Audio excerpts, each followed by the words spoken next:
Hello dear students, welcome to the another tutorial on integration in which we will cover the second part of 7.3 exercise. हमने first part के अंदर जो इससे पहले वाला tutorial था आपको मैंने कल फर्स्ट 12 क्वेश्चंस करवा दिए थे और रिमेनिंग 12 क्वेश्चंस जो हैं 12 और 11 जो भी बचते हैं वो हम इस ट्यूटोरियल में कवर करेंगे. ये पार्ट ज़्यादा ईजी है as compare to the previous part. वैसे प्रीवियस पार्ट में कुछ ज़्यादा ट्रिकी नहीं थे, वो सारे एक पर्टिकुलर टाइप्स को फॉलो करते थे जो हमने सारे टाइप्स करी हुई थी. 13 क्वेश्चन जो है ये बोर्ड पॉइंट ऑफ व्यू से भी इंपॉर्टेंट क्वेश्चन है. हालांकि कोई स्पेशल टाइप नहीं है बट ये इंपॉर्टेंट क्वेश्चन है. ये क्वेश्चन जो है बेटा ये बेस्ड है इस कंसेप्ट पे कि यहाँ पे जो इंटीग्रेशन बनाना है, यहाँ पे देखिए ऊपर जो एंगल टर्म्स आ रही हैं कॉस की उसमें एंगल डबल है और नीचे सिंगल एंगल है. तो आपने यहाँ पे कोई फॉर्मूला पढ़ा है ऐसा जिसमें आपके पास डबल एंगल का फॉर्मूला होता था, मीन्स cos 2x का फॉर्मूला होता था. तो cos 2x के 4 फॉर्मूले पढ़े थे हमने 11th क्लास में.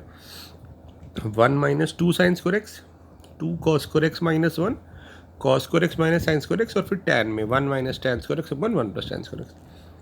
अब अगर मैं बात करूँ, मैं देखूँ क्वेश्चन में तो नीचे कॉस की टर्म आ रही है तो मैं कोशिश करूँगा वो फॉर्मूला लगाने की जिसमें कॉस इन्वॉल्व हो.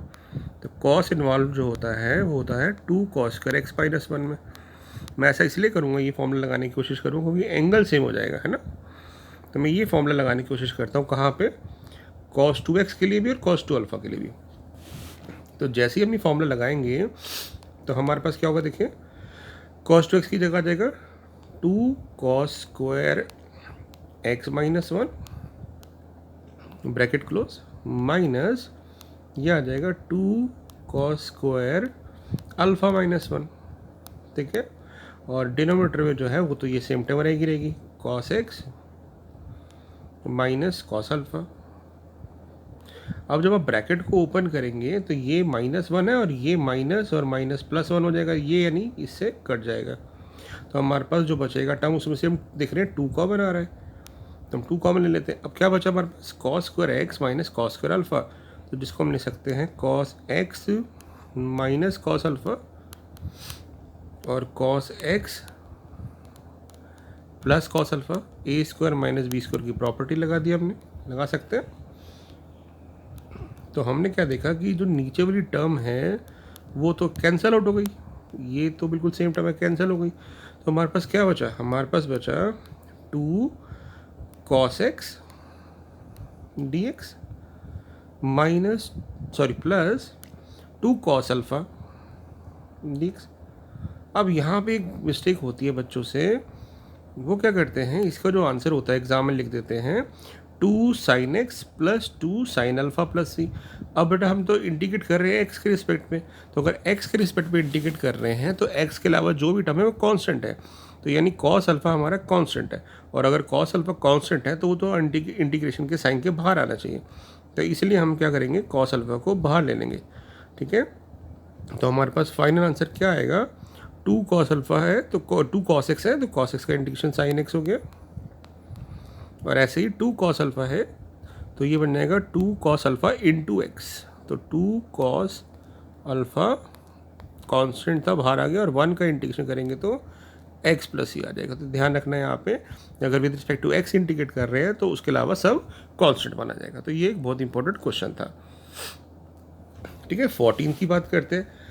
14 क्वेश्चन भी बहुत ही आसान क्वेश्चन है. इसकी भी एक स्पेशल टाइप भी मैं अभी कवर करूँगा अगले एक्सरसाइज के बाद या उसी के पार्ट के अंदर. बट फॉर द टाइमिंग आप देखो, आपने कोई फॉर्मूला पढ़ा है 1 प्लस साइन 2x का. ठीक है, तो देखो 1 प्लस साइन 2x का फॉर्मूला अगर नहीं भी पढ़ा है तो हम बना भी सकते हैं. देखो कैसे बना सकते हैं 1 प्लस साइन 2x को. तो देखो साइन 2x को हम लिख सकते हैं 2 साइन एक्स कॉस एक्स लिख सकते हैं, और हमें पता है कि 1 जो होता है वो sign square x plus cos square x होता है. तो हम क्या करते हैं, 1 को लिख देते हैं sign square x plus cos square x. तो आप ध्यान से देखो ये फॉर्मूला बन रहा है A square plus B square plus 2ab. तो यानी ये फॉर्मूला बन गया क्या, sine x plus cos x का होल स्क्वायर. तो आपको ये याद भी रखना है कि 1 प्लस साइन 2x जो होता है वो sign x plus cos x का होल स्क्वायर होता है, नहीं तो फॉर्मूला इसे बना भी सकते हैं. तो मैं क्या करूँगा, अब ये इंटीग्रल में cos x minus sine x तो है ही, तो यहाँ पे हम ये जो 1 प्लस साइन 2x है इसको लिख देते हैं cos x plus sine x या sine x plus cos x का होल स्क्वायर, लिख सकते हैं इसे। अब आप ध्यान से देखो, तो अगर नीचे जो cos x plus sine x है, अगर मैं उसको p मान लूँ तो ऊपर डेरिवेटिव बन रहा है। अगर आप cos x plus sine x को p एज्यूम कर दें तो cos x का डेरिवेटिव क्या होता है, माइनस साइन एक्स, और साइन एक्स का डेरिवेटिव क्या होता है, cos x। तो ऊपर वाली टर्म एज dx के साथ dp बन गई। तो हमारा जो क्वेश्चन है वो क्या बन गया, हमारा क्वेश्चन बन गया dp अपॉन पी स्क्वायर। और dp पे पी स्क्वायर का इंटीग्रेशन कैसे करते हैं, इसको लिखते हैं p की पावर -2 dp, और p की पावर -2 का इंटीग्रेशन क्या होगा, p की पावर -1 अपॉन -1 प्लस c। तो आपका आंसर आ जाएगा -1/p प्लस c। और फिर p की वैल्यू पुट कर देंगे, तो p है हमारे पास cos x plus sine x plus c। ये एक तरीका है इसका इजी करने का, और एक स्पेशल टाइप में कराऊंगा, उसमें भी आप इजीली आइडेंटिफाई कर लेंगे। अदरवाइज यहाँ पे मैंने सिर्फ फॉर्मूले का यूज़ किया, तो ये भी क्वेश्चन इजी था। ओके 15 पे चलते हैं।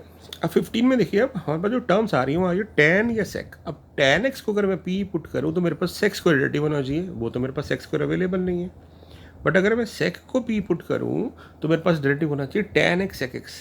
एंगल कुछ भी हो सकता है, x कह लीजिए या 2x कह लीजिए, तो वो हमें मिल सकता है। कैसे मिल सकता है, देखो ध्यान से, कि अगर मैं इस 3 tan में से एक tan अलग कर दूं तो ये बन जाएगा tan 2x sec 2x dx, और यहाँ बच गया tan स्क्वायर 2x। अब मैं क्या कह रहा हूँ कि ये कह रहा हूँ ये जो डेरिवेटिव है ये तो sec का डेरिवेटिव होता है, बट मेरे पास तो यहाँ tan स्क्वायर है, तो क्या मैं इस tan स्क्वायर को कन्वर्ट कर सकता हूँ sec में, तब कहेंगे कर सकते हैं। कैसे, एक प्रॉपर्टी होती है ट्रिगो में जो tan को और sec को रिलेट करती है, हमने पढ़ी हुई है 1 plus tan square theta equal to sec square theta होता है। तो tan स्क्वायर को थीटा को लिख सकते हैं sec स्क्वायर थीटा, यानी sec स्क्वायर 2x -1। अब मुझे डेरिवेटिव मिल गया sec x का, तो हम उसको p पुट कर देते हैं ना। तो हम क्या करते हैं, यहाँ पे sec 2x को p पुट कर देते हैं। तो sec 2x का डेरिवेटिव क्या होगा, sec x का डेरिवेटिव होता है sec x tan x, तो इसका डेरिवेटिव हो जाएगा sec 2x tan 2x। और फिर 2x का डेरिवेटिव लेंगे तो 2dx होगा, तो 2 को मैं राइट साइड पे ले जा रहा हूँ, ऐसे रीअरेंज कर दिया। अब हम इस क्वेश्चन में क्या करेंगे, वैल्यूज पुट करेंगे, तो इसकी जगह आ गया p स्क्वायर -1, क्योंकि sec 2x को p माना था, ये आ गया dp/2। अब आप इंटीग्रेट कर दो, तो 1/2 कांस्टेंट है, p स्क्वायर का इंटीग्रेशन p 3/3, 1 का इंटीग्रेशन p प्लस c, और फिर p की वैल्यूज पुट कर दो। p की वैल्यू क्या है, p की वैल्यू है sec 2x का क्यूब, ठीक है, ये x है, by 3 minus sec 2x plus c। तो था ना इजी क्वेश्चन, सिर्फ हमें आइडेंटिफाई करना है कि क्वेश्चंस को कैसे हम डेरिवेटिव वगैरह बनाएं। अब चलते हैं 16th क्वेश्चन पे, ठीक है। तो ये पहले 3 क्वेश्चन जो थे हमारे आपको समझ आ गए, ठीक है। tan 4 भी मैंने एक स्पेशल टाइप में कवर किया था, जिसके अंदर मैंने tan x, tan square x, tan cube x, tan की पावर 4x, tan की पावर 5x इस तरह से अरेंज किया था, यानी tan की पावर। तो मैंने क्या बताया था आपको, एक बार रिकॉल भी कर लेते हैं कि tan की कोई भी पावर हो तो आपने ऐसे ब्रेक करनी है कि उसमें tan स्क्वायर अलग निकल आए, कि अगर पावर 5 होगी तो उसको लिख देंगे tan cube into tan square, और tan 6 होगा तो tan की power 4x into tan square x। अब ऐसा क्यों करते हैं, क्योंकि ना हम इसको लिख देते हैं यहाँ पे, या किसी भी tan स्क्वायर को लिख देते हैं sec स्क्वायर x -1, लिख सकते हैं इसे। अब मल्टीप्लाई करेंगे तो मेरे पास 2 इंटीग्रल आ गए, एक आ गया tan square x into sec square x, और एक आ गया tan स्क्वायर x, ठीक है। अब इस वाले में tan x का डेरिवेटिव मुझे sec स्क्वायर मिल रहा है, और इधर मैं क्या करूँगा, इसको वापस sec स्क्वायर x -1 लिख दूंगा। तो यहाँ पे क्या करेंगे हम, यहाँ पे चाहो आप इस वाले पार्ट में या तो tan x को p पुट करके डेरिवेटिव दिखा सकते हो, sec स्क्वायर बन रहा है। नहीं तो एक प्रॉपर्टी मैंने बताई थी आपको, अगर आपको याद हो कि fx की पावर n जब होती है और साथ में f डैश x होता है, तो इसका आंसर आता है fx की power n+1 upon n+1 plus c. तो अब ये फॉर्मूला मेंशन करके भी लिख सकते हो। तो यहाँ पे tan x की पावर 2 है और ये उसका डेरिवेटिव है, तो इसका इंटीग्रेशन आ जाएगा tan की पावर 3/3। ठीक है ना, पावर बढ़ गई और नीचे n+1 आ गया। और इसको हम लिख सकते हैं sec स्क्वायर x माइनस 1।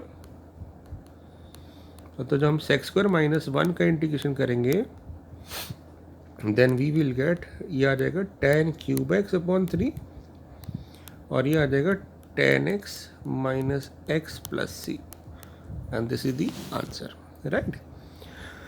चलिए नेक्स्ट क्वेश्चन पे, 17th question, sine cube x plus cos cube x upon this. बहुत इजी क्वेश्चन है, आप इसको सेपरेट कर दो, मीन्स इसके नीचे भी दोनों टर्म लिख दो, तो ये बन जाएगा sign cube x upon sine square x और कॉस स्क्वायर एक्स, और ऐसे ही इसको भी कर दो,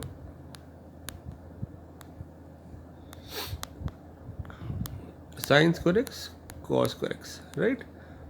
अब हम क्या देख रहे हैं, पावर की तो कैंसिल आउट हो रही है, जैसे यहाँ साइन स्क्वायर ये क्यूब से कैंसिल आउट हो जाएगा, एक साइन एक्स बचेगा, ये कॉस स्क्वायर एक्स ये क्यूब से कट जाएगा तो एक कॉस एक्स बचेगा। अब हमारे पास क्या बच गया यहाँ पे, sine x upon cos square x. तो sine x upon cos x को लिख सकते हैं tan x, और जो एक कॉस बचा उसको लिख देते हैं sec x। ऐसे ही यहाँ पे cos x upon sine square बचा ना, तो cos x by sine x तो हो गया cot x, और एक साइन जो बचा 1/sin तो वो बन गया cos x। तो क्या क्वेश्चन था, कुछ भी नहीं। देखो अब फॉर्मूला बन रहा है, मतलब दोनों डायरेक्ट ही इंटीग्रेशन होता है। tan x sec x का इंटीग्रेशन होता है sec x, क्योंकि sec x tan x sec x का डेरिवेटिव होता है इसलिए, है ना। और cot x cos x derivative integration होता है cos x का, मतलब cot x cos x का इंटीग्रेशन होता है माइनस cos x। क्यों, क्योंकि cos x का डेरिवेटिव होता है।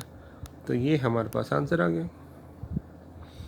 तो इजी क्वेश्चन है सारे, ये सिर्फ आपको प्रैक्टिस करनी है ना। अब चलते हैं नेक्स्ट क्वेश्चन पे, ये भी बहुत इजी क्वेश्चन है। अभी जब मैंने बात की थी कि cos 2x आ रहा है, बाकी सब एंगल x है, तो सेम एंगल बनाने के लिए हम cos 2x का फॉर्मूला यूज़ करते हैं। अब cos 2x के फॉर्मूले में ऐसा कौन सी टर्म है जिसमें साइन आए ऊपर, क्योंकि ऊपर साइन आ रही है, तो हमने cos 2x का एक फॉर्मूला पढ़ा है जो साइन की टर्म्स में होता है। कौन सा होता है, 1 माइनस 2 साइन स्क्वायर एक्स। ठीक बात है, तो हम ये फॉर्मूला लगा देते हैं यहाँ पे cos 2x पे, ताकि एंगल सारे के सारे x में आ जाए, डबल एंगल था जो। तो जैसे ही आप ये फॉर्मूला लगाओगे तो ये आ जाएगा 1 minus 2 sign square x plus 2 sign square x upon cos square x. ये कैंसिल आउट हो जाएगा, तो 1/cos स्क्वायर बचा, और 1/cos स्क्वायर को लिख सकते हैं sec स्क्वायर एक्स, और फिर sec स्क्वायर एक्स का इंटीग्रेशन क्या हो जाएगा, tan x प्लस सी। तो ये तो बहुत इजी क्वेश्चन था, तो हो गया डन। ओके, अब चलते हैं 19th पे। 19th क्वेश्चन भी बहुत इजी क्वेश्चन है। अब देखिए यहाँ पे हमारा जो क्वेश्चन है उसको ध्यान से पढ़िए, तो क्या है, वो है integration of 1 upon sine x plus sine x into cos cube x.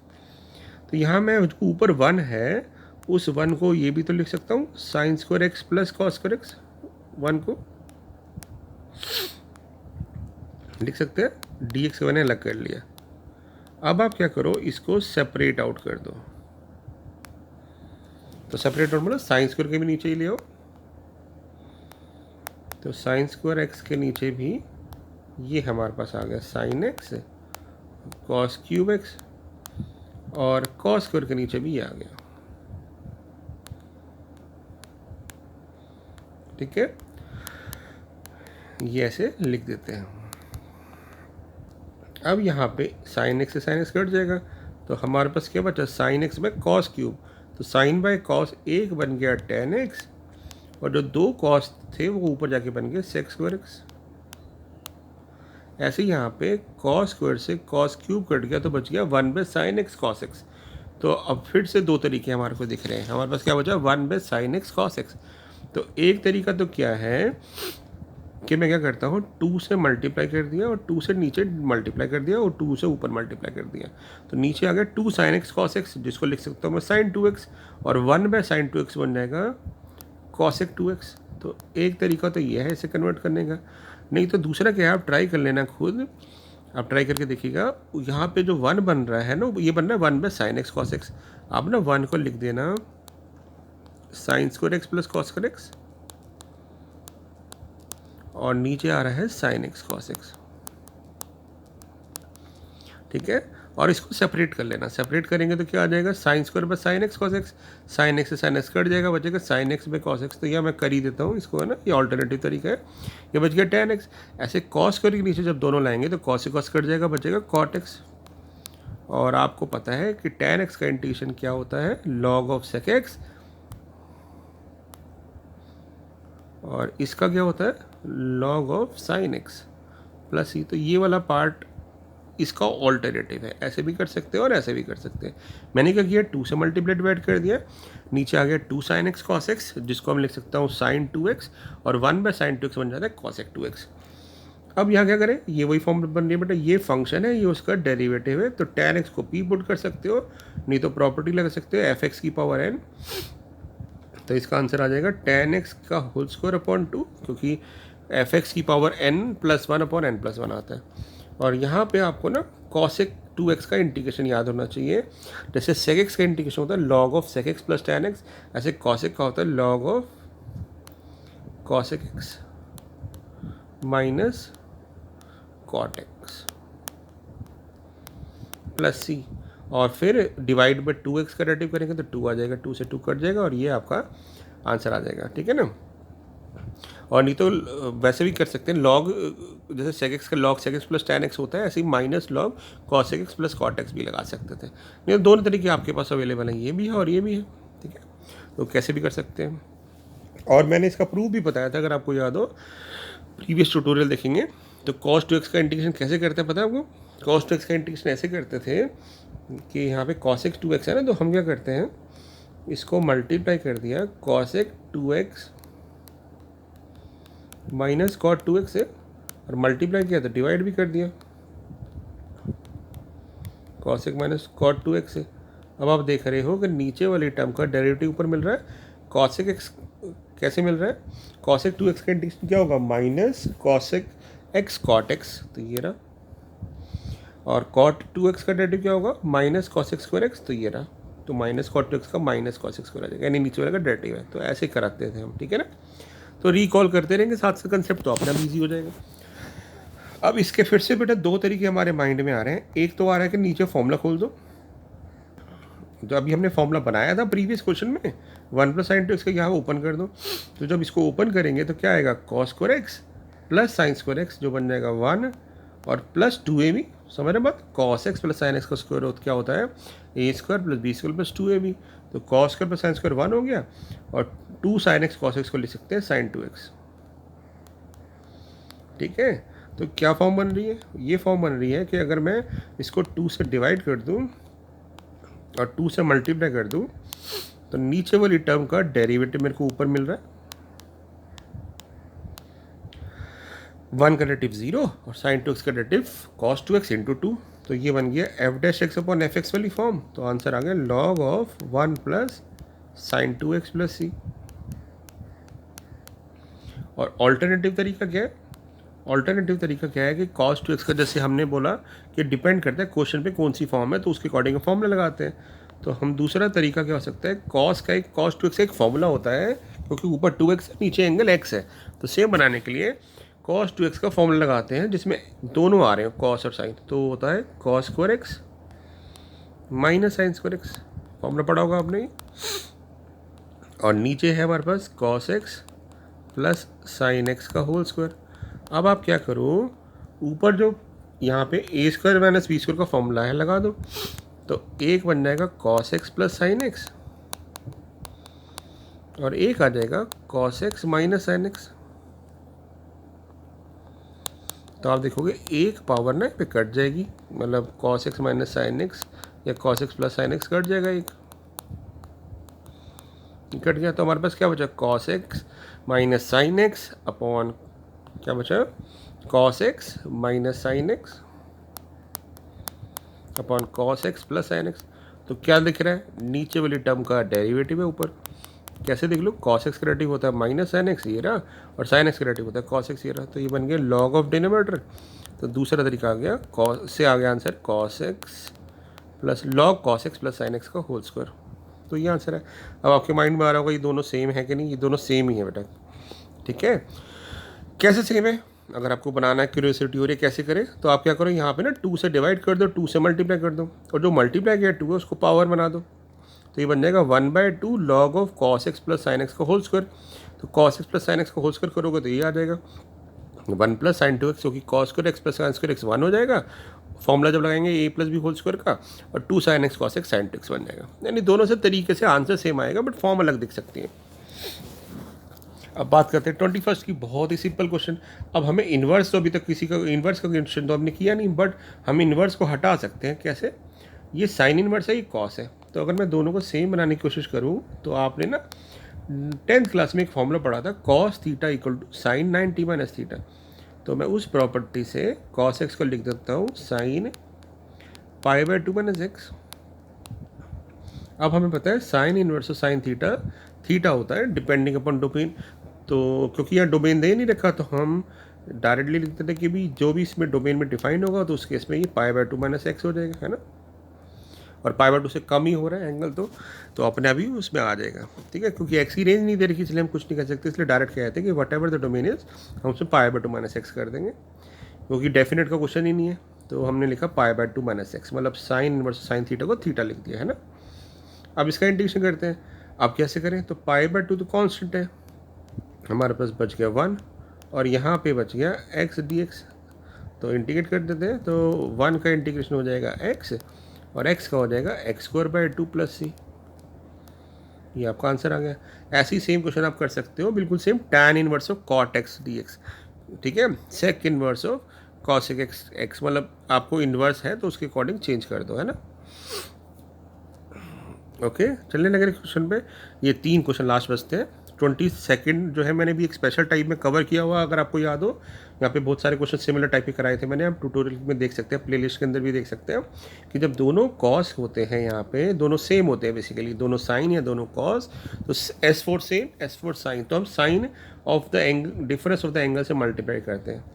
तो यहाँ पे बेसिकली क्या था, आप देख सकते हैं, अगर आपको याद हो तो डायरेक्ट कर देंगे, नहीं तो आप जाके देख लीजिएगा, ट्यूटोरियल में एक स्पेशल टाइप थी। तो हम क्या करते हैं, sine of a minus b से ऊपर नीचे मल्टीप्लाई कर दिए, क्योंकि दोनों सेम है इसलिए। ठीक है, अब हम इसमें क्या करेंगे, यहाँ पे ये जो साइन a माइनस बी है, इस a माइनस बी में इसको हम लिख सकते हैं, ये a माइनस बी था ना बेटा, इसमें मैं प्लस एक्स और माइनस एक्स कर दिया। ठीक है, कर सकता हूँ। अब x माइनस बी लिख के माइनस एक्स माइनस ए कर दिया मैंने, यहाँ पे कर सकते हैं। ठीक है ना, क्योंकि हम डिफरेंस ऑफ सम बनाते हैं, तो सम तो इसका वेरिएबल आ रहा था, इसलिए मैंने डिफरेंस बना दिया। अब आप इसमें ऊपर फॉर्मूला लगा दो, किसका फॉर्मूला लगा दो, साइन a माइनस बी का, साइन a माइनस बी का फॉर्मूला लगा दो ऊपर। तो क्या बन जाएगा, ये तो फॉर्मूला लगाएंगे तो ये बन जाएगा साइन a कॉस बी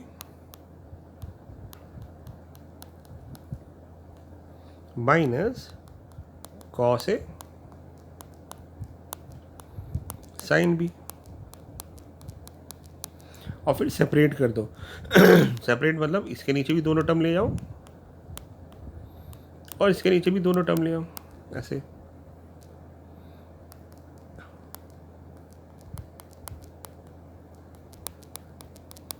और dx था, यहाँ पे ये टर्म कट जाएगी, यहाँ पे ये टर्म कट जाएगी, तो आपके पास बच गया tan x minus b minus tan x minus है। तो tan का इंटीग्रेशन तो log sec x होता है ना, तो हमारा आंसर आ जाएगा log of sec x minus b, और यहाँ से आ जाएगा log of sec x minus a plus c. ये आपका आंसर आ गया। आप चाहो तो यहाँ पे लॉग ए माइनस बी की log a minus log b की प्रॉपर्टी लगा के इसको log sec x minus b upon sec x minus a लिख सकते हो, नहीं तो ज़रूरत नहीं है, ऐसे छोड़ देंगे। ये हमारा आंसर हो गया। ये वो सेम क्वेश्चन अभी हमने ऐसा भी किया था। अब इसको सेपरेट आउट कर लो, तो साइन स्क्वायर के नीचे जब ये दोनों ले जाओगे अलग अलग कर लो, मतलब इस तरह से साइन स्क्वायर के नीचे भी दोनों लिख दो कि ये दो टर्म है, बहुत ईजी क्वेश्चन है। और कॉस स्क्वायर के नीचे भी ये दोनों टर्म लिख दो, ठीक है। और आप देखोगे कि यहाँ कॉस स्क्वायर कट गया, यहाँ साइन स्क्वायर कट गया, तो ये बच गया 1 बाय कॉस स्क्वायर यानी सेक स्क्वायर एक्स, और ये बच गया 1 बाय साइन स्क्वायर यानी कॉस एक्स स्क्वायर एक्स। दोनों के इंटीग्रेशन डायरेक्ट होते हैं। सेक स्क्वायर का इंटीग्रेशन होता है tan x और कॉस एक्स स्क्वायर का होता है माइनस कॉट एक्स, है ना। पता है आपको ये सारे फॉर्मूलेस। तो कौन सा इंटीग्रेशन होना चाहिए आपको पता ही कैसे आया। कॉट एक्स का डेरिवेटिव क्या होता है, जैसे tan x का डेरिवेटिव होता था सेक स्क्वायर एक्स, तो मैंने सेक स्क्वायर का इंटीग्रेशन tan x लिख दिया। ऐसे ही कॉट एक्स का डेरिवेटिव होता है minus cosec square x, तो minus cosec square x का इंटीग्रेशन कॉट एक्स लिख दिया। तो कौन सी ऑप्शन करेक्ट हुई एक बार देखिए, हमारे को ना ये मल्टीपल चॉइस था तब।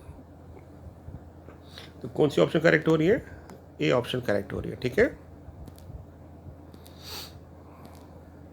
अब चलते हैं, ये तो बहुत इजी क्वेश्चन है। इस एक्सरसाइज में पता नहीं क्यों दिया हुआ है, डायरेक्ट सब्स्टिट्यूशन क्वेश्चन है। हमें दिख रहा है कि अगर मैं एक्स ई एक्स को पी पुट कर दूं तो इसमें प्रोडक्ट टू लगाऊंगा डेरिवेटिव लेने के लिए। X as it is e x का डेरिवेटिव ई एक्स, फिर e x as it is x का डेरिवेटिव 1। तो हम क्या देख रहे हैं, ई एक्स कॉमन लेने पे ऊपर जो टर्म आ रही है वो डेरिवेटिव बन गया, ये बन गया D P upon cos square P, और कॉस स्क्वायर पी नीचे है तो उसको ऊपर ले जाके लिख सकते हैं सेक स्क्वायर पी, और सेक स्क्वायर पी का इंटीग्रेशन क्या होता है tan p प्लस सी। तो हम p की वैल्यू पुट कर देते हैं, p की वैल्यू क्या है x e x plus c. तो कौन सी ऑप्शन करेक्ट हुई देखें एक बार, tan x e x plus c. तो tan x e x plus c option b is the correct answer. तो हमने 7.3 पूरी कंप्लीट कर ली है, और जितनी भी वैरायटी मैक्सिमम थी मोस्टली 7.3 और 7.4 तक है। तो इनडेफिनेट में मैक्सिमम कर चुके हैं, एक मतलब इनडेफिनेट का 50% कोर्स हम कर चुके हैं, ठीक है। तो अपनी रिवाइज करते रहिए और कॉन्फिडेंट रहिए इंटीग्रेशन में, क्योंकि बहुत वास्ट है, ठीक है बेटा। तो थैंक यू सो मच, आप इसको रिवाइज करिए।